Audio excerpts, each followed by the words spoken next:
Hello जी, क्या हाल है? Hope all of you are well. So guys, this video is about another subtopic and that is of differentiation and that is stationary point and determining the nature of the stationary points. तो यार देखो, stationary point जो है ना वो basically कोई मुश्किल topic होता नहीं है, बट ये याद रखना कि stationary point has a lot to do with the first sub topic of quadratics. वो कौन सा था? वो था कि हमें टर्निंग पॉइंट निकालना होता था और बेसिकली टर्निंग पॉइंट्स निकाल के स्केचिंग ऑफ द कर्व करनी होती थी। अब देखो, हमने ना स्टेशनरी पॉइंट्स को दो पार्ट्स में ब्रेक किया हुआ है। एक है बेसिकली कर्व के stationary points, that is going to be algebra बोल सकते हैं उसको, and the second is mensurations. Mensuration is more of where we figure out के रियल लाइफ जो प्रैक्टिकल प्रॉब्लम्स होती हैं उनकी बेसिकली हेल्प से हम टर्निंग पॉइंट्स वगैरह वाली चीज़ों को उसमें यूज़ कर रहे होते हैं। ठीक है, तो मेंसुरेशन भी बेसिकली दोनों तरह की आ सकती हैं। इसमें 2D शेप्स भी हो सकते हैं और 3D शेप्स भी हो सकते हैं जिनके स्टेशनरी पॉइंट्स जो है ना हमें वो ढूंढने हो सकते हैं। Before starting with this topic, let's move on to the details of this topic. मतलब let's first understand that what are stationary points. ठीक है जी, तो देखो यार, स्टेशनरी पॉइंट्स जो है ना वो बेसिकली सेम चीज़ होती है जो कि बेसिकली टर्निंग पॉइंट्स होते हैं। मतलब टर्निंग पॉइंट क्या होता है? जहाँ पे कर्व बेसिकली अपना घूम रहा होता है ना। वो हमने क्वाड्रेटिक्स में पढ़ा था कि टर्निंग पॉइंट्स बेसिकली वो वाला पॉइंट होता है जहाँ पे कर्व बेसिकली घूम रहा होता है, तो इसलिए हम उसको मैक्सिमम और मिनिमम पॉइंट भी बोलते थे केसेस में। तो stationery point, turning points, minimum point of a minimum curve हो सकता है, और बेसिकली फिर मैक्सिमम पॉइंट भी हो सकता है of a maximum curve, maximum point of a max curve भी हो सकता है।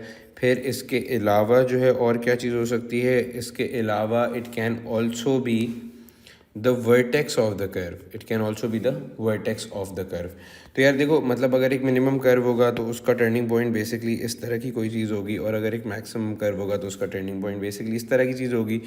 बाकी तो मतलब what is here to learn is that the stationary point, turning points, minimum point, maximum point और vertex of the curve are basically all of them are the same things that we are going to be looking at. ठीक है, तो मतलब इन पांचों बातों में से या फिर इसके अलावा भी अगर कोई वर्डिंग्स यूज़ होगी तो आपको I will be explaining you के बेसिकली ये भी टर्निंग पॉइंट का ही मतलब है। तो these are all the different names that the examiner can use to point out the stationary point. ठीक है, तो मतलब अगर इन चारों पांचों में से कोई भी एक चीज़ हो तो आपको सब समझ जाना है कि भाई स्टेशनरी पॉइंट्स की बात कर रहा है। ठीक है जी, तो यार let's move on and let's look eight के स्टेशनरी पॉइंट्स की पहले अंडरस्टैंडिंग से ही हम बेसिकली निकालना सीखते हैं कि स्टेशनरी पॉइंट निकाले कैसे जाते हैं। देखो यार, बेसिकली अगर आप एक मिनिमम कर्व को देखते हो तो मिनिमम कर्व की जो इक्वेशन होती है वो बेसिकली कोई इस तरह की चीज़ होती है, राइट? कि उसमें जो है कि ax² plus bx plus c इसकी इक्वेशन होती है, जहाँ पे a जो है हमारे पास ग्रेटर देन 0 होता है।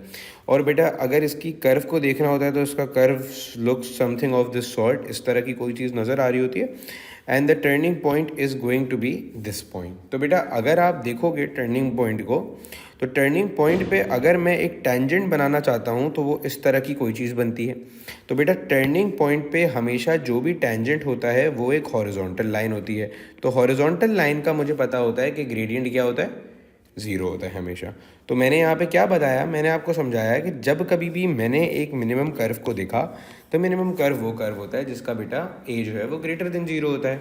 तो बेटा अगर मैंने एक मिनिमम कर्व ड्रॉ किया है यहाँ पे तो उसका टर्निंग पॉइंट यहाँ पे कोई चीज़ होती है। फिर मैंने आपको बोला कि अगर मैं इसके टर्निंग पॉइंट पे एक टेंजेंट बनाऊं कर्व के साथ, तो बेटा वो टेंजेंट ऑफ द कर्व, जो भी ये टेंजेंट होगा इस टर्निंग पॉइंट पे, ये वो पॉइंट होगा जहाँ पे टेंजेंट जो होगा इस ये एक हॉरिजॉन्टल लाइन होगी। तो हॉरिजॉन्टल लाइन जो होती है उसका ग्रेडियंट बेटा किसके बराबर होता है? 0 के बराबर होता है। ठीक है, यहाँ तक रुक जाते हैं, फिर आगे एक और मैक्सिमम कर्व देख लेते हैं। देखो यार, ये जो चीज़ मैं तुम्हें समझाने लगा हूँ ना कि टर्निंग पॉइंट पे जो टेंजेंट बनाया, ये मैक्सिमम कर्व और मिनिमम कर्व से इसीलिए समझा रहा हूँ। वैसे इक्वेशन जिसका टर्निंग पॉइंट हमें ढूंढना होगा वो बहुत सारी आ सकती हैं, लेकिन यहाँ पे इट्स ईजियर टू एक्सप्लेन, इसलिए मैं यहाँ पे क्वाड्रेटिक कर्व की एग्जांपल से करा रहा हूँ। ठीक है, तो बेटा अगर ax² plus bx plus c एक मैक्सिमम कर्व की इक्वेशन होती जहाँ पे a बेटा लेसर देन 0 होता, और मेरे पास मैक्सिमम कर्व नज़र कैसे आता है बेटा, maximum curve looks something of this sort, ठीक है, इस तरह की कोई चीज़, let's draw it in a better way, इस तरह की कोई चीज़ बेसिकली मेरा मैक्सिमम कर्व बेटा नज़र आता। अच्छा जी, अब मैक्सिमम कर्व ये है तो बेटा इसका टर्निंग पॉइंट यहाँ पे कोई चीज़ होती and it would have been, और जो अगर टर्निंग पॉइंट पे मुझे कोई टेंजेंट बनाना होता तो वो इस तरह की कोई चीज़ बन जाती। अगेन आपने देखा कि यार ये तो एक हॉरिजॉन्टल लाइन बन रही है, हॉरिजॉन्टल लाइन का बेटा जो भी ग्रेडियंट होता है वो क्या होता है, ज़ीरो होता है। तो खैर मैंने आपको यहाँ पे दो बातें बहुत क्लियरली सामने आ गई निकल के। क्या पहली बात क्या है कि tangents at the turning point, मतलब हर पॉइंट पे एक टैंजेंट बन सकता था, लास्ट लेसन में ये बात पढ़ाई है। तो जो भी टर्निंग पॉइंट पे टैंजेंट बनता है is all that is always a horizontal line, ठीक है जी, वो हमेशा क्या होता है बेटा, वो हमेशा एक हॉरिजॉन्टल लाइन होती है। अच्छा जी, जब कभी भी horizontal line have a gradient of gradient equal to zero, मतलब कि हॉरिजॉन्टल लाइंस का ग्रेडियंट हमेशा क्या होता है बेटा, ज़ीरो के बराबर होता है, ठीक है जी। तो बेटा ग्रेडियंट ऑफ द कर्व क्या होता है, ग्रेडियंट ऑफ द कर्व होता है dy बाई डी एक्स होता है, ठीक है जी, this is the gradient of the curve. तो अगर मेरे पास ग्रेडियंट ऑफ द कर्व और gradient of the tangent are equal at a point, right, तो अगर मेरा ग्रेडियंट ऑफ द कर्व और gradient of the tangent are equal, तो बेटा टर्निंग पॉइंट पे मेरे पास जो टैंजेंट है उसका ग्रेडियंट किसके बराबर होता है, उसका ग्रेडियंट मेरे पास ज़ीरो के बराबर होता है। सो that means what, that means कि मेरे पास जो भी dy बाई डी एक्स होगा that is the gradient of the curve, वो बेटा क्या होगा, कर्व का ग्रेडियंट भी क्या होगा टर्निंग पॉइंट पे, ज़ीरो के बराबर होगा। क्यों जी, ग्रेडियंट ऑफ द कर्व क्यों ज़ीरो के बराबर होगा, क्योंकि देखो भाई मैंने यहाँ पे क्या बोला, मैंने बोला कि भाई टर्निंग पॉइंट पे जो भी टैंजेंट बन रहा है, if you look at this, turning point पे जो भी टैंजेंट बन रहा है वो एक हॉरिजॉन्टल लाइन है, हॉरिजॉन्टल लाइन का जो ग्रेडियंट है वो ज़ीरो के बराबर है। तो दैट मीन्स कर्व का ग्रेडियंट क्या होता है, कर्व का ग्रेडियंट होता है D Y by D X, वो बेटा ग्रेडियंट ऑफ द कर्व है। अच्छा, फिर ग्रेडियंट ऑफ द टेंजेंट और ग्रेडियंट ऑफ द कर्व एक पॉइंट पे बराबर होते हैं। तो टेंजेंट अगर एक हॉरिजॉन्टल लाइन है जिसका ग्रेडियंट जीरो है, तो बेसिकली टर्निंग पॉइंट पे कर्व का ग्रेडियंट भी किसके बराबर होगा, ज़ीरो के बराबर होगा। लेकिन सिर्फ ये कहाँ पर होगा, ये जब होगा एट अ टर्निंग पॉइंट। क्यों, क्योंकि टर्निंग पॉइंट पे मेरे पास ग्रेडियंट जो टैंजेंट होता है वो एक हॉरिजॉन्टल लाइन होती है जिसका ग्रेडियंट मेरे पास ज़ीरो होता है। तो बेटा ये आपने याद रखना है कि टर्निंग पॉइंट पे कर्व का जो भी ग्रेडियंट होगा, कर्व का जो भी ग्रेडियंट होगा that is going to be equal to zero. तो भाई अगर अब मुझे डिफरेंशिएशन के थ्रू बेटा टर्निंग पॉइंट ढूंढना होगा तो याद रखना है हमें कि differentiation is also direct method to figure out what, to figure out the turning points. It is what, it is a direct method to figure out the turning points, ठीक है जी। अब वो करना कैसे, अब वो करने के लिए आपको ये बात पता चल गई कि भाई ग्रेडियंट का टर्निंग पॉइंट पे कर्व का ग्रेडियंट भी ज़ीरो के बराबर होता है। तो देखो जी, आपके पास क्या गिवन होगा, आपके पास equation of the curve given होगा, ठीक है जी। अब इक्वेशन ऑफ द कर्व जब गिवन होगा तो इक्वेशन ऑफ द कर्व की हेल्प से आप उसको सबसे पहले करोगे बेटा डिफरेंशिएट, सही है। जब आप उसको डिफरेंशिएट करोगे तो आपके पास d Y by D x आएगा। आपने d Y by D x आपको बताया कि उस पॉइंट पे, टर्निंग पॉइंट पे कर्व का ग्रेडियंट किसके बराबर होगा, ज़ीरो के बराबर होगा। तो d Y by D x को आपने ज़ीरो से इक्वेट करना है और उसके बाद आपने क्या करना है, आपने फिर वेरिएबल के लिए सॉल्व करना है। तो आप वेरिएबल x अज्यूम कर लो, तो सॉल्व फॉर x। तो इस चीज़ को जब आप x के लिए सॉल्व करोगे, x को सब्जेक्ट बनाओगे, तो आपके पास टर्निंग पॉइंट का x कोऑर्डिनेट आपके पास आ जाएगा, ठीक है जी। Is that clear? तो आपके पास टर्निंग पॉइंट का x कोऑर्डिनेट आ जाएगा। अब देखो भाई, टर्निंग पॉइंट जो है बेसिकली वो इटसेल्फ एक पॉइंट ही है, तो उसका अगर x कोऑर्डिनेट इस मेथड से आ रहा है तो y कोऑर्डिनेट के लिए हम क्या करेंगे, y कोऑर्डिनेट के लिए हम बेसिकली जाके कर्व में सब्स्टिट्यूट करेंगे x की वैल्यू, तो हमें y कोऑर्डिनेट भी मिल जाएगा। अब आ जाओ यार जल्दी से किसका एक एग्जांपल करते हैं। देखो यार, लेट सपोज मेरे पास ना एक इक्वेशन गिवन है और उस इक्वेशन में मेरे पास गिवन है y equals to X square minus 2x plus 3। मैंने आपको बेटा टॉपिक स्टार्ट करने से पहले बताया था कि turning point was what, turning point was the stationary point was what, stationary point was the turning point, minimum point, maximum point. तो बेटा पहले चैप्टर में हमने क्या चीज़ सीखी थी, पहले चैप्टर में मैंने आपको समझाया था कि जब कभी भी आपके पास टर्निंग पॉइंट्स का वर्ड यूज़ होता है तो आप completing the square method use करके टर्निंग पॉइंट्स निकालते हो, ठीक है। तो यार आ जाओ यहाँ पे काम करते हैं, पहले टर्निंग पॉइंट्स को निकालते हैं कंप्लीटिंग द स्क्वायर करके, फिर हम डिफरेंशिएशन की हेल्प से भी निकालते हैं। तो फिर इस तरह से हमारे पास वेरीफाई भी हो जाएगा कि यार जो भी मैं बातें कर रहा हूँ हवाओं में तो नहीं कर रहा, मैं मतलब लिजिट बात कर रहा हूँ कि differentiation is also a direct method to find out the turning points. अब आपको कंप्लीटिंग द स्क्वायर करने की ज़रूरत नहीं है, आप हमेशा टर्निंग पॉइंट्स या स्टेशनरी पॉइंट निकाल सकते हो, किसकी हेल्प से, डिफरेंशिएशन की हेल्प से, ठीक है जी। तो आ जाओ अभी जल्दी से इसको सॉल्व करते हैं। तो यार देखो अगर इसके मुझे टर्निंग पॉइंट्स निकालने हैं तो इसके टर्निंग पॉइंट्स निकालने के लिए मैं सबसे पहले क्या करूँगा, कंप्लीटिंग द स्क्वायर करूँगा। कंप्लीटिंग द स्क्वायर का सबसे पहला स्टेप क्या था कि जो थर्ड टर्म होनी चाहिए वो सेकंड टर्म के आधे का स्क्वायर होनी चाहिए। तो यहाँ पे तो नहीं है ऐसा, तो भाई सेकंड टर्म का आधे का स्क्वायर क्या होगा, 2 का आधा क्या होता है, 1 होता है। तो 1 का स्क्वायर एक ऐड किया और एक 1 का स्क्वायर सब्ट्रैक्ट कर लिया क्योंकि मुझे थर्ड टर्म अपनी मर्जी का लेकर आना पड़ रहा था। फिर उसके बाद ये क्या हो जाएगा, it will be closed as x minus 1 whole square minus 1 plus 3 and then it is going to be x minus 1 whole square plus 2। तो बेटा मेरे टर्निंग पॉइंट्स यहाँ पर क्या हो जाएंगे, 1 हो जाएगा और 2 हो जाएगा, माइनस h और k ले लेते हैं ना। So turning points over here are going to be what, 1 and 2 and this is also going to be the stationary point. ये मतलब टर्निंग पॉइंट, स्टेशनरी पॉइंट, सारी बातों का मतलब बार बार बेटा एक ही होता है, कोई अलग बात नहीं होती। अब यार यही चीज़ मैं डिफरेंशिएशन के थ्रू करता हूँ। तो देखो भाई डिफरेंशिएशन के थ्रू तो आपको पता था कि मैंने अगर टर्निंग पॉइंट वगैरह या स्टेशनरी पॉइंट निकालना होता है तो उसका मेथड क्या है, उसका मेथड ये है कि इक्वेशन ऑफ द कर्व को डिफरेंशिएट करो, D Y by D x को 0 कर दो और फिर x के लिए सॉल्व कर लो तो x कोऑर्डिनेट मिल जाएगा, फिर y कोऑर्डिनेट के लिए थोड़ी सी लंबी करनी पड़ेगी। तो आ जाओ भाई देखते हैं क्या गिवन है। It is given to me y equals to X square minus 2x plus 3 given है। अब मुझे अगर D Y by D x निकालना है, डिफरेंशिएट करना है, so it is going to be 2x minus 2। तो बेटा मुझे किसको इक्वेट करना पड़ेगा, D Y by D x को 0 से इक्वेट किया और x के लिए सॉल्व कर लिया। तो x के लिए जब सॉल्व किया so it becomes what, it becomes 1। तो मेरे पास x कोऑर्डिनेट आ गया टर्निंग पॉइंट का, x कोऑर्डिनेट कितना आ गया बेटा, वो आ गया मेरे पास 1। अब भाई 1 मेरे पास x कोऑर्डिनेट अगर आ रहा है तो y कोऑर्डिनेट निकालने के लिए what am I going to do, I am going to substitute this value of x in the original equation. So 1 का square minus 2 into 1 plus 3, so it is going to be what 1 minus 2 plus 3, so it is going to be minus 1 plus 3 and it is going to be y equals to 2। तो मेरे पास turning point का बेटा क्या आ गया coordinate, turning point का x coordinate बेटा या stationery point का x कोऑर्डिनेट में 1 आ गया और 1,2 मेरे पास टर्निंग पॉइंट्स का आंसर आ गया, ठीक है जी। So now let's just move on to one more example and in that example we are going to also look at equation देखी थी, वो quadratic equation थी। हमने उसके टर्निंग पॉइंट्स मैंने आपको को इसलिए निकालना सिखाया क्योंकि आपको उसको वेरीफाई करने का भी एक तरीका पहले चैप्टर में कंप्लीटिंग द स्क्वायर फॉर्म और स्केचिंग ऑफ द कर्व वाले टॉपिक में मैं आपको सिखा चुका था। तो the concept is going to be the same. What is the concept, एक इक्वेशन ऑफ द कर्व आपके पास गिवन होगा मेरे बच्चे और उसका आप डिफरेंशिएट करोगे, आपको पता होगा कि उसका फर्स्ट डेरिवेटिव किसके बराबर होता है, 0 के बराबर होता है।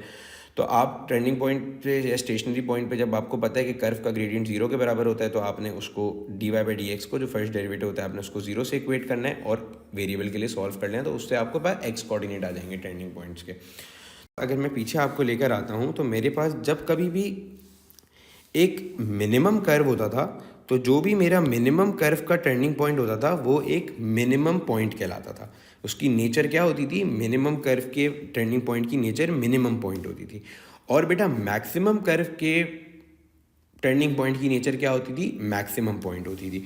तो बेटा अगर मुझे यहाँ पर अपना टर्निंग पॉइंट ढूंढना है कि हम टर्निंग पॉइंट्स का नेचर कैसे निकालते हैं, ठीक है जी।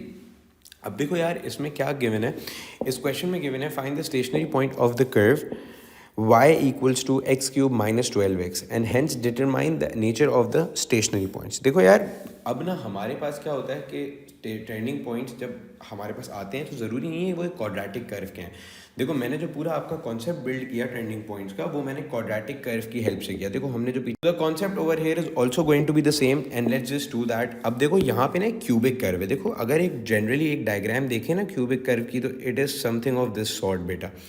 तो देखो अगर मेरे पास एक क्यूबिक कर्व है तो ये क्यूबिक कर्व का एक्स को ये यहाँ पे नज़र आ रहा है कि जनरली 2 टर्निंग पॉइंट्स हो सकते हैं, ठीक है।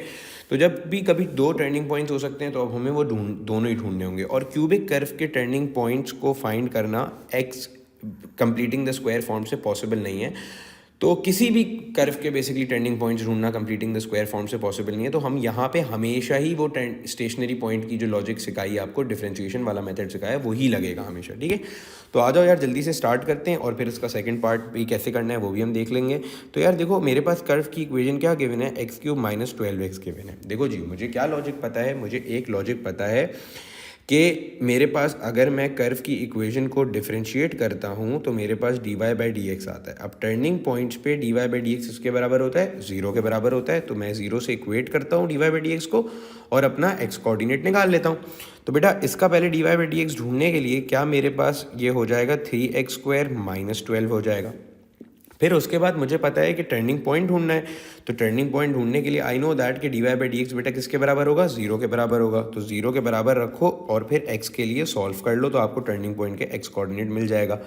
तो बेटा आपने इसको यहाँ पे x के लिए सॉल्व किया, so this will become 4 and x²। तो x² की बेटा इक्वल टू 4, तो x की बेटा कितनी वैल्यूज आ जाएंगी, +-2। दैट मीन्स कि 2 टर्निंग पॉइंट्स आ सकते हैं मेरे पास। कितने आ सकते हैं, 2 टर्निंग पॉइंट्स आ सकते हैं, क्योंकि एक x कोऑर्डिनेट आ रहा है 2 और एक x कोऑर्डिनेट आ रहा है -2। तो अगर यहाँ पे देखो लेट्स कॉल कि इसका x कोऑर्डिनेट 2 है, -2 है, और इसका जो x कोऑर्डिनेट है लेट्स सपोज वो 2 है। अब बेटा y कोऑर्डिनेट ढूंढने के लिए क्या करना सिखाया था, y कोऑर्डिनेट ढूंढने के लिए आपने क्या करना होता था, y कोऑर्डिनेट को ढूंढने के लिए आप बेसिकली करते ये हो कि आप दोनों ही टर्निंग पॉइंट्स को जाके इक्वेशन में डालोगे, क्योंकि यहाँ पे 2 y कोऑर्डिनेट आएंगे। वहाँ पे क्वाड्रेटिक में तो एक ही आ रहा था तो इतनी टेंशन नहीं थी। यहाँ पे 2 y कोऑर्डिनेट आएंगे तो बेटा आपने इक्वेशन में जाके दोनों ही x कोऑर्डिनेट को डालना होगा और उससे आपने y कोऑर्डिनेट्स निकालने होंगे, ठीक है जी। अब आ जाओ यार let's look at this. At x = 2 लिखते हैं एक, और एट x = -2 लिखते हैं। तो बेटा it is going to be y = 2 का cube -12 × 2 and it is going to be y = 8 - 24। तो मेरी एक वैल्यू आ गई क्या, -16 आ गई। अब बेटा इधर आते हैं और ये वाला देखते हैं। So it is going to be y = -2 का cube -12 × -2 and it is going to be y = -8 + 24 and then y = 16। तो बेटा यहाँ पे कितने आ गए, 2 आंसर्स आ गए, 16 और -16। तो बेटा अब देखो जब मैंने 2 डाला था तो मेरे पास y कोऑर्डिनेट कितना आ रहा था, -16 आ रहा था, और जब मैंने -2 डाला था तो y कोऑर्डिनेट कितना आ रहा था बेटा, 16 आ रहा था। तो ये मेरे पास 2 टर्निंग पॉइंट्स आ गए। अब देखो जी, अब हमारे पास जब मल्टीपल टर्निंग पॉइंट्स हों या फिर एक ही टर्निंग पॉइंट्स हों तो एक सवाल आता है जो पे इस सवाल का भी पार्ट है, और वो सवाल होता क्या है, वो सवाल हमसे पूछता ये है कि आपने टर्निंग पॉइंट का नेचर निकालना है। देखो मेरे बच्चों मेरी बात सुनो। अब nature of the turning point का क्या मतलब होता है कि देखो जब कभी भी मेरे क्वेश्चन के लिए इस दो टर्निंग पॉइंट्स की जो नेचर ढूंढनी है तो उसके लिए मैं क्या करूँगा। तो देखें जी आ जाओ पहले ये कॉन्सेप्ट समझ लेते हैं कि उसके लिए हम करते क्या हैं और फिर we are going to move on. तो देखो आपके पास सवाल हमेशा कैसे आएगा, सवाल हमेशा इसका आ सकता है hence find the nature of the turning point, ठीक है जी। इसी तरह से ये क्वेश्चन हमारे पास आ सकता है, क्या आ सकता है, hence find the nature of the turning point. तो भाई आ जाओ अब सीख लेते हैं कि बेसिकली करना क्या है इसमें। तो देखें जी इसमें करना ये होता है हमारे पास कि सबसे पहले हमारे पास देखो क्या होता है कि जब कभी भी मेरे पास y की टर्म्स में इक्वेशन होती है तो y की जो इक्वेशन होती है that is basically the equation of the curve. ये वाली चीज़ क्या होती है, इक्वेशन ऑफ द कर्व होती है। तो बेटा जब मैंने इसको एक बार डिफरेंशिएट करता हूँ तो मेरे पास आ जाता है dy/dx, ठीक है। dy/dx जो भी होता है उसको या तो मैं कभी कभी y' भी लिख सकता हूँ या फिर मैं उसको f' भी लिख सकता हूँ। And basically it shows what, it shows that कि मेरे पास ये जो चीज़ है वो क्या है, ग्रेडियंट ऑफ द कर्व है, ठीक है जी। ये ग्रेडियंट ऑफ द कर्व कहलाता है। अब देखो भाई फिर जब मैं अपने इसी डिफरेंशिएशन को, ये dy/dx को कि जब मैं एक और बार डिफरेंशिएट करता हूँ तो जब मैं इसको एक और बार डिफरेंशिएट करता हूँ तो ये बन जाता है d²y/dx²। और ये क्या कहलाता है, ये बेसिकली सेकंड डेरिवेटिव कहलाता है। क्या कहलाता है, सेकंड डेरिवेटिव। और ये जो फर्स्ट पहला वाला होता है ये क्या कहलाता है, ये फर्स्ट डेरिवेटिव कहलाता है। तो बेटा सेकंड डेरिवेटिव से क्या पता चलता है मुझे, सेकंड डेरिवेटिव से मुझे पता चलता है बेसिकली ये d square Y over D x square can also be written as y double dash और it can also be written f double dash x, ठीक है। तो बेसिकली ये क्या होता है, ये बेसिकली मेरी हेल्प करता है determining the nature of turning points. तो बेटा ये मेरे लिए किस लिए काम आता है, ये काम आता है डबल डेरिवेटिव या D square Y over D x square basically मेरे कब काम आएगा, ये काम आएगा determining the nature of the turning points में। तो देखो जी करना क्या होता है कि जब कभी भी मेरे पास d square Y upon D x square होता है तो बेसिकली मुझे ये हेल्प करता है नेचर टर्निंग पॉइंट्स का नेचर निकालने में।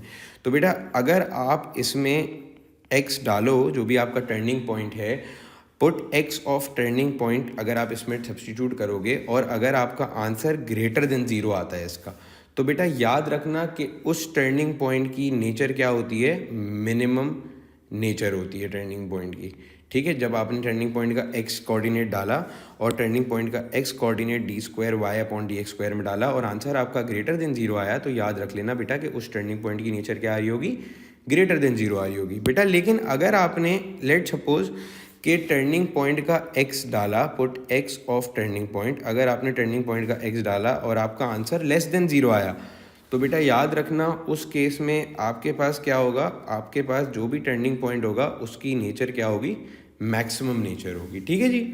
ये वाली बात आपने बेटा याद रखनी है। क्या याद रखना है, आई रिपीट माई सेल्फ। देखिए जी y की जो भी इक्वेशन होती है वो इक्वेशन ऑफ द कर्व होती है, उसको जब एक बार डिफरेंशिएट करते हैं तो dy बाई डी एक्स आता है। This shows what, this shows the gradient of the curve and this is also after the first derivative. But if I am going to differentiate my first derivative again, I am going to get a second derivative and it is written as D square Y upon D x square and this helps us to find out the nature of the turning point. तो देखो जी बेटा अगर आपके पास d square Y over D x square है, अगर आप उसमें टर्निंग पॉइंट का एक्स कोऑर्डिनेट डालते हो तो बेटा अगर आंसर ग्रेटर देन 0 आता है तो मिनिमम नेचर होता है, अगर आंसर लेसर देन 0 आता है तो मैक्सिमम नेचर होता है। तो आ जाओ भाई यही वाला क्वेश्चन देख लेते हैं।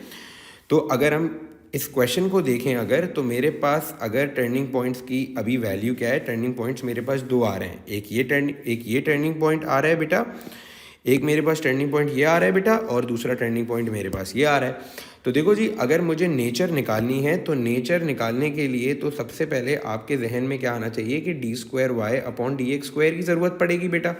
तो बेटा अभी मेरा D Y by D X क्या आया था, अभी मेरा D Y by D X आया था 3x स्क्वायर माइनस 12, क्या आया था 3x स्क्वायर माइनस 12। तो बेटा अगर मैं इसको डिफरेंशिएट करता हूँ तो इसको अगर डिफरेंशिएट करने के बाद this is going to be 6x हो जाएगा और ये माइनस 12 की डिफरेंशिएशन तो 0 होती है क्योंकि कांस्टेंट की डिफरेंशिएशन 0 होती है।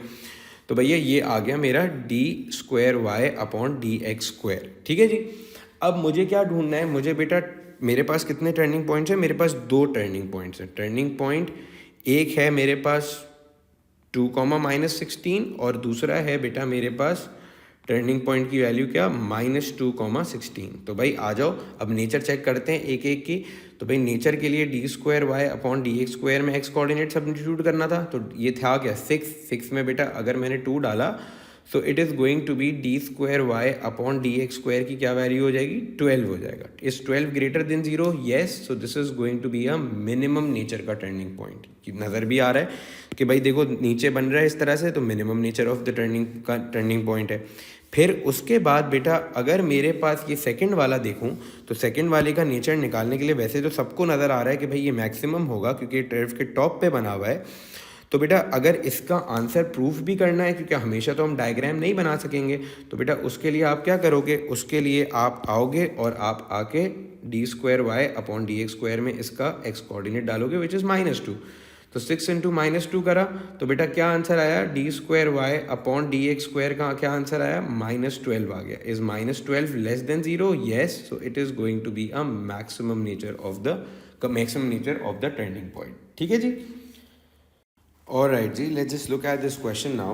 The question says what? The question says that के find the coordinates of the stationary points on each of the following curves। मतलब अब देखो सारे उल्टे पुल्टे कर्व्स हैं भाई, इनके स्टेशनरी पॉइंट ढूंढने हैं और फिर उनकी नेचर भी निकालनी है ईच स्टेशनरी पॉइंट की, ठीक है भाई। तो भाई कॉन्सेप्ट क्या है, कॉन्सेप्ट ये है कि जो भी अगर आपने d Y by D x निकाला तो d Y by D x curve का निकालने के बाद उसको आपने ज़ीरो से इक्वेट करना है, बिकॉज टर्निंग पॉइंट पे या स्टेशनरी पॉइंट पे कर्व का ग्रेडियंट भी किसके बराबर होता है, ज़ीरो के बराबर होता है। क्यों? क्योंकि जो भी उस पर टेंजेंट्स बन रहे होते हैं वो हॉरिजॉन्टल लाइंस होती हैं, तो हॉरिजॉन्टल लाइंस का ग्रेडियंट जीरो तो टेंजेंट्स का ग्रेडियंट जीरो, टेंजेंट्स का ग्रेडियंट जीरो तो कर्व का ग्रेडियंट भी zero at the turning point. ठीक है जी, तो एट द टर्निंग पॉइंट ये याद रखनी है हमें बात। आ जाओ भाई सवाल देख लेते हैं अब। तो भाई गिवन क्या है, y equals to under root of x plus 9 upon under root x. बेटा जी पहले इसको तमीज़ से लिखो, तमीज़ से लिखने के लिए ये हो जाएगा एक्स की power half plus 9 into x की पावर नेगेटिव हाफ। ठीक है जी, अब भाई इसको सिंप्लीफाई करते हैं, तो इसको सिंप्लीफाई डिफ्रेंशिएट करने के लिए क्या हो जाएगा, d Y by D x is going to be equals to 1/2 x की पावर 1/2 -1 प्लस नेगेटिव हो जाएगा नेगेटिव 9/2 इंटू एक्स की पावर नेगेटिव 1/2 -1 हो जाएगा। ठीक है जी, तो बेटा ये -1 के बराबर हो गया। अच्छा जी, फिर क्या हो जाएगा, d Y by D x is going to be equals to 1/2 x की पावर -1/2 -9/2 इंटू एक्स की पावर -3/2। ठीक है जी, then to simplify it we can also write it as 1/2 under root of x -9/2। अब 3/2 को कैसे लिखेंगे, 3/2 1.5 होता है, एक्स की पावर 3/2 इज 1.5, 1.5 का मतलब x under root x. So we are just going to write it down like this. अब देखो जी d Y by D x बेटा स्टेशनरी पॉइंट्स पे किसके बराबर होता है, ज़ीरो के बराबर होता है।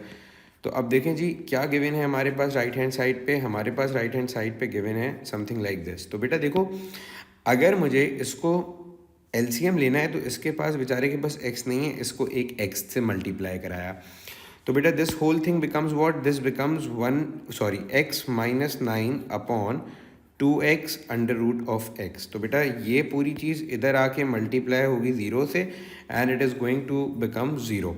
तो भाई ये क्या बन गया, ज़ीरो बन गया और x -9 हो गया, x की वैल्यू कितनी आ गई बेटा, 9 आ गई and that is going to be the x coordinate of the turning point.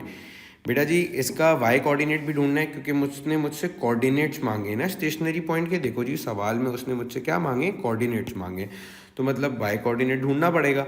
y coordinate ढूंढने के लिए आपको क्या सिखाया था बेटा कि ओरिजिनल फंक्शन में जाके डाल देना जो भी x की वैल्यू है वो। तो ओरिजिनल कर्व है क्या, under root of x plus 9 upon under root x. So it is going to be y equals to under root 9 plus 9 upon under root 9। सो इट इज़ गोइंग टू बी 3 plus 9/3, so it is going to be 3, so it is going to be y equals to 6 आ गया। ठीक है जी, so that means what, that means 9,6 is going to be my answer of the turning point। अब देखो भाई सवाल अभी complete नहीं हुआ क्योंकि सवाल में उसने मुझसे क्या बोला है, उसने मुझसे बोला है कि मुझे नेचर भी निकालनी है। तो बेटा नेचर निकालने के लिए आप क्या करोगे, आप नेचर निकालने के लिए बेसिकली जो आपकी ये वाली चीज़ है जो सिंगल डेरिवेटिव है आपका, wait a second let me just highlight it. तो बेटा जो ये सिंगल डेरिवेटिव है आप उसको डबल डेरिवेट करते हो पहले तो देखो भाई सिंगल डेरिवेटिव है क्या, सिंगल डेरिवेटिव मेरे पास है D Y by D x is going to be equals to 1/2 x की पावर -1/2 -9/2 एक्स की पावर -3/2। ठीक है जी, तो अब इसको जब डिफ्रेंशिएट करेंगे so it will start to look like this कि -1/4 हो जाएगा और x की पावर में क्या हो जाएगा, -3/2 हो जाएगा। फिर ये क्या हो जाएगा, this is going to be plus 27/4 हो जाएगा, -3/2 नीचे आएगा तो 9/2 से मल्टीप्लाई होगा तो 27/4 हो जाएगा and this is going to be -5/2 हो जाएगा, -3/2 -1। बेटा अच्छा यार चलो मैं सारे गुड बच्चों के लिए जो है ना इसको सॉल्व कर देता हूँ। ठीक है जी, तो देखें जी क्या हो रहा है, कोई मसला नहीं है। तो 9/2 मल्टीप्लाई बाय -3/2 नीचे आया और ये पावर में क्या हो गया, -3/2 -1 हो गया। So that means d² upon dx² becomes what, -1/4 x की power -3/2 and then plus 27/4 and x की पावर -5/2। ठीक है जी, so now this becomes what, this becomes d² upon dx² and this becomes -1/4 x की power x under root x एक बार हो जाएगा plus 27/4 into x² into under root x. बेटा 5/2 को मैं इसलिए इस तरह लिख रहा हूँ कि देखो x की पावर 5/2 का मतलब क्या होता है, x की पावर 5/2 का मतलब होता है x की पावर 2.5, 2.5 का मतलब क्या होता है x square under root x, क्योंकि 2 पूरे हैं और 1.5 है। अब बेटा इसकी मुझे नेचर चेक करनी है एट 9,6 ना, मतलब x कोऑर्डिनेट क्या है 9 है, तो बेटा इधर आते हैं and let's just do that. तो d square Y upon D x square is going to be -1/4। x की जगह पे 9 डालो बेटा, 9 under root of 9 plus 27/4 into 9 square under root 9। ठीक है जी। तो यार इसका आंसर कैलकुलेटर में डालने के बाद is coming what, d square upon D x square का आंसर आ रहा है 1/54। तो it is going to be greater than 0, तो this is going to be a minimum nature का टर्निंग पॉइंट। ठीक है जी। So let's just start with the B part of this question. अब बी पार्ट में क्या हो रहा है यार, देखो बी पार्ट में व्हाट इज़ हैपनिंग है, एक कर्व गिवन है और उस कर्व का हमें टर्निंग पॉइंट और उसका नेचर ढूंढना है, वही सब कुछ करना है। तो I am just gonna start over here. So it is going to be 4x square plus 8/x, that is the equation that is given to me. Turning point निकालना है तो पहले dy/dx ढूंढना पड़ेगा, dy/dx को फिर इक्वेट करना पड़ेगा 0 से और फिर x के लिए सॉल्व करना पड़ेगा। तो एक काम करते हैं, पहले पूरी चीज़ को तमीज़ से लिख लेते हैं बेटा। तमीज़ से लिखेंगे तो इसका मतलब क्या होगा, y = 4x square plus 8 into x की power -1। Then it is going to be dy/dx is going to be equals to 8x minus 8x minus 2, and it is going to be dy/dx is going to be equals to 8x minus 8/x square। ठीक है। अब देखो बेटा अगर मुझे इसका answer निकालना है तो टर्निंग पॉइंट निकालने के लिए dy/dx को 0 से इक्वेट किया, 8x minus 8/x square हो गया। बेटा ये 8/x square लिखा और ये 8x लिखा, so this is going to be multiplied over here and it will become 8 equals to 8x cube. Then you can divide 8 over 8 equating x cube, and x cube equals to 1 means that x equals to 1। ठीक है जी। तो बेटा x की value क्या आ गई, 1 आ गई। अब देखो बेटा मेरी बात सुनो, x की वैल्यू 1 आ रही है तो ये क्या आ रहा है, टर्निंग पॉइंट का x कोऑर्डिनेट आ रहा है। अब बेटा y कोऑर्डिनेट निकालने के लिए आप एक ही आ रहा है तो आपने एक ही निकालना है y कोऑर्डिनेट निकालने के लिए। तो at x equals to 1, y में आपने जाके पूरी इक्वेशन में 1 डालना है बेटा। So it will become what, it will become 12। तो बेटा टर्निंग पॉइंट्स क्या बन गए, टर्निंग पॉइंट्स इसके हो गए 1,12, ये इसका टर्निंग पॉइंट आ गया। अब देखो बेटा मुझे ना सेकंड पार्ट क्या करना है, इसका नेचर ढूंढना है। तो बेटा नेचर ढूंढने के लिए मेरे पास जो भी dy/dx होता है उसको मैंने डबल डेरिवेट करना होता है। तो बेटा यहाँ से इसको उठा लो और इसको डबल डेरिवेट करते हैं। तो dy/dx कितना होता है बेटा, 8x minus 8/x स्क्वायर हो गया। तो बेटा पहले इसको तमीज़ से लिखते हैं क्योंकि इसको भी डिफरेंशिएट ही करना है डबल डेरिवेटिव पे जाने के लिए। So it will start to look something like this. तो बेटा अब जब इसको डबल डेरिवेट करेंगे so it is going to be what, it is going to be 8 minus plus 16x की पावर -3 हो जाएगा। And then it is going to be d square y upon dx square is going to be 8 plus 16/x cube हो गया। ठीक है जी। अब बेटा इसमें मैंने जाके ना अपनी इक्वेशन का टर्निंग पॉइंट का x कोऑर्डिनेट सब्स्टिट्यूट करना होता है नेचर निकालने के लिए। तो बेटा 16/1 होता है which is going to be d square y upon dx square is going to be equals to 24। 24 is going to be greater than 0, so that means again एक मिनिमम नेचर का टर्निंग पॉइंट आ रहा है and that is going to be the answer of these 2 questions. ठीक है जी। Alright ji, let's just look at this question now. This question says that a curve has an equation y equals to 2x cube minus 3x square minus 3x square minus 36 plus k। ठीक है। Find the x coordinate of the 2 stationary points of the curve. तो पहले से बता दिया भाई 2 stationary point है इस कर्व के, उनके x कोऑर्डिनेट निकाल लो। तो मसला ही कोई नहीं है भाई, y equals to 2x cube minus 3x square minus 36x plus k है। ठीक है। dy/dx निकालता हूँ बेटा। So it is going to be what, 6x square minus 6x minus 36 equal to, अच्छा ये माइनस 36 आ गया। स्टेशनरी पॉइंट निकालने, dy/dx को 0 रखो और x के लिए सॉल्व कर लो। x के लिए सॉल्व करने के लिए नज़र आ रहा है बेटा एक ये क्या है, क्वाड्रेटिक इक्वेशन है, फैक्टराइज करना पड़ेगा। So it is going to be 6x square minus 6x minus 36 equals to 0। तो बेटा जी क्या मैं आपको बोल सकता हूँ कि 6 अगर कॉमन लिया तो क्या बचेगा, x square minus x minus 6 बचा बेटा, तो it is going to be x square minus 3x plus 2x minus 6 equals to 0। x common लिया बेटा, x माइनस 3 प्लस 2 कॉमन लिया बेटा, x माइनस 3 और ये इक्वल टू 0 हो गया, तो x इक्वल्स टू 3 आ रहा है और x इक्वल्स टू माइनस 2 आ रहा है। That's all what we had to do in this question. ठीक है जी। तो मेरे पास दो स्टेशनरी पॉइंट के x कोऑर्डिनेट्स आ गए। ठीक है, alright ji, let's start with this question now. This question says that the curve y equals to ax plus bx over ax plus bx square has a stationary value. Stationary point उसने हमें बता दिया। अब उसने बोला भाई कि a और b की वैल्यूज़ निकालो पहले, और फिर हमें सेकंड पार्ट में उसने बोला कि स्टेशनरी पॉइंट की नेचर निकालो। अब यार देखो, बेसिकली मुझे पता है कि ये क्या है, स्टेशनरी पॉइंट है। देखो भाई, स्टेशनरी पॉइंट जो पॉइंट होता है वो क्या, बेसिकली इस तरह के एक कर्व का कोई टर्निंग पॉइंट होता है। मुझे नहीं पता ये कौन सा कर्व है, बट मैंने क्वाड्रेटिक ही अज्यूम कर लिया अभी। ठीक है, तो बेटा स्टेशनरी पॉइंट जो होता है, क्या वो पॉइंट, स्टेशनरी पॉइंट इस तरह की कोई चीज़ होती है ना, टर्निंग पॉइंट होता है। तो बेटा क्या स्टेशनरी पॉइंट के बारे में मैं बोल सकता हूँ कि ये कोई ना कोई पॉइंट ऑन द कर्व होता है, मतलब कर्व इससे पास करता है ना।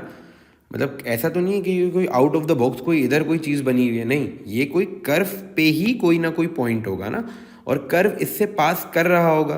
तो जब कभी भी कर्व इससे पास कर रहा है, तो मतलब अगर स्टेशनरी पॉइंट को मैं इस इक्वेशन में सब्स्टिट्यूट करूँ तो वो कोई गलत बात तो नहीं होगी, और दोनों left hand side right hand side बराबर आएंगे।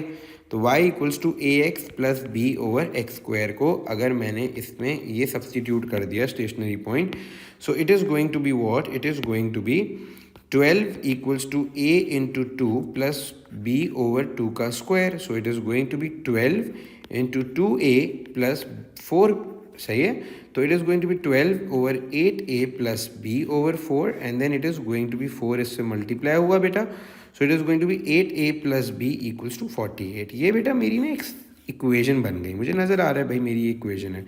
ठीक है, and it is going to be what, it is going to be equation number 1। ठीक है जी। अब एक काम करते हैं बेटा कि अब ये स्टेशनरी पॉइंट है, तो स्टेशनरी पॉइंट पे बेटा d Y by D x इसके बराबर होता है, वो 0 के बराबर होता है। आ जाओ भाई सॉल्व करना शुरू करते हैं। तो भाई इसका अगर मुझे d Y by D x निकालना होगा, so it is going to be what, it is, पहले तो आपने तमीज़ से लिख दिया इसको, अब आप इसका d Y by D x निकालने अगर जाओगे, so it is going to be a minus 2b x minus 3 हो जाएगा, and this d Y by D x is going to be equals to 0। और स्टेशनरी पॉइंट का x coordinate है क्या बेटा, स्टेशनरी पॉइंट का एक्स कोऑर्डिनेट है बेटा 2, तो 2 के ऊपर आ जाएगा cube. So now it is going to look like something like this, कि जब स्टेशनरी पॉइंट वाली चीज़ पे जाके, मुझे पता था स्टेशनरी पॉइंट पे d Y by D x 0 होता है, तो मैंने 0 रखा, और स्टेशनरी पॉइंट है क्या जहाँ पे वो 0 होगा, वहाँ पे वो 0 हो रहा है 2 पे। तो अगर ये ए और बी की वैल्यू होती तो ये दोनों इक्वेशन 0 0 के बराबर आ रही होती, लेकिन नहीं है। लेकिन मुझे पता है कि स्टेशनरी पॉइंट की तो इक्वेशन ये बनेगी, तो it is going to be 8। तो now my equation is going to be looking like this, it can be simplified to this, and then ये 8 इधर आके मल्टीप्लाई होगा, तो it is going to be 8a minus 2b equals to 0, and this is going to be my equation number 2। ठीक है जी, ये equation number 2 हो गया। अब देखो भाई, मेरे पास इक्वेशन नंबर 1 क्या था, 8a plus b equals to 48 and 8a minus 2b equals to 0। तो यार एक काम करते हैं, एलिमिनेशन ही लगा लेते हैं, इसको 2 से मल्टीप्लाई करते हैं, तो 16a plus 2b minus 90 equals to 96, 8a minus 2b equals to 0। तो ये क्या हो गया, 24a इक्वल्स टू 96, और बेटा a की क्या वैल्यू आ जाएगी, a is going to be equals to 4। तो बेटा a मुझे पता चल गया। अब देखो बेटा b निकालने के लिए मुझे पता है 8a minus 2b equals to 0 एक इक्वेशन है। So 8 into 4 minus 2 into b, तो minus 2b equals to minus 32, minus minus cancel, b is going to be 16। So it is going to be 4,16 मेरे पास ये क्या आ गया, a और b, sorry. तो बेटा a की वैल्यू क्या आ रही है, a की वैल्यू मेरे पास आ रही है 4, b की वैल्यू मेरे पास 16 आ रही है, and that is going to be my 2 values. तो मेरा इक्वेशन जो था वो क्या था, मेरा इक्वेशन था ax plus b over x square, मेरी इक्वेशन थी। अब बेटा जी ये क्या बन गई इक्वेशन, अब ये इक्वेशन बन गई 4x plus 16 over x square. अब बेटा जी मुझे बी पार्ट में क्या करना है, मुझे बी पार्ट में इसी स्टेशनरी पॉइंट की नेचर भी निकालनी है। तो बेटा नेचर निकालने के लिए मेरा पहला डेरिवेटिव कहाँ आया था, मेरा पहला डेरिवेटिव था यहाँ पर। तो मैंने अब यहाँ पे ए और बी की तो वैल्यू मुझे पता चल गई है। तो मैं अब ए और बी की जगह पे ए और बी की वैल्यू डालता हूँ और फिर पहला देखता हूँ कि मेरा डेरिवेटिव आ क्या रहा है, 4 - 2 × 16 अपॉन एक्स क्यूब। ठीक है जी। तो बेटा जी देखें अब ये क्या हो जाएगा, it is going to be what, d Y by D x is going to be equals to 4 - 32 over x cube. अब बेटा इसको अगर मैं एक और बार डिफ्रेंशिएट करता हूँ तो it is gonna start looking like this and this is going to be 0 - 32 x की पावर -3। तो बेटा इसका आंसर क्या होगा, 32 × 3 becomes 96, तो it is going to be plus 96 x की power -4 and d square Y upon D x square. तो बेटा ये क्या चीज़ हो जाएगी, it is going to be D square Y upon D x square is going to be equals to 96 upon x की power 4। तो बेटा x क्या था टर्निंग पॉइंट का, टर्निंग पॉइंट का x था मेरे पास 2। तो बेटा मैंने यहाँ पर आके 2 डालना है। तो बेटा अगर मैं यहाँ पर आके 2 डालता हूँ so it is going to be D square Y upon D x square 96 over 2 की power of 4। So it is going to be 96 upon 16 and then it is going to be 16 ones are and 16 fours are। तो बेटा d square Y upon D x square की क्या value आ गई, 4 आ रही है। 4 is greater than 0, that means it is a minimum nature.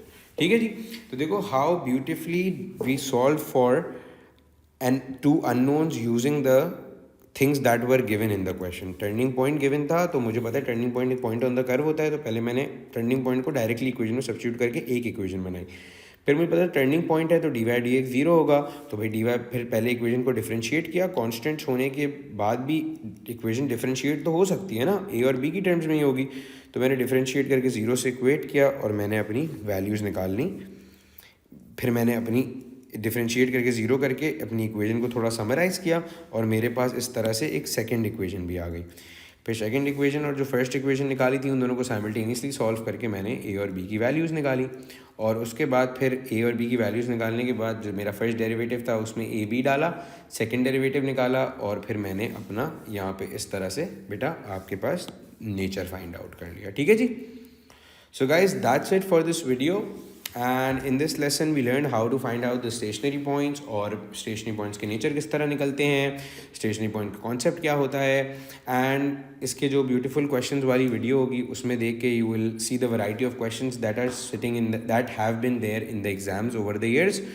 और अभी मैंने इसमें like I have solved 3 type of questions that can be there, simple turning points और turning points जिससे unknown निकाल सकते हैं। एंड देन वो ब्यूटीफुल सवालात वाली वीडियो में you will see like how the variety of questions have come over the years. ठीक है जी। So that's it for this lesson. See you guys in the next one. Take care, good luck, bye bye.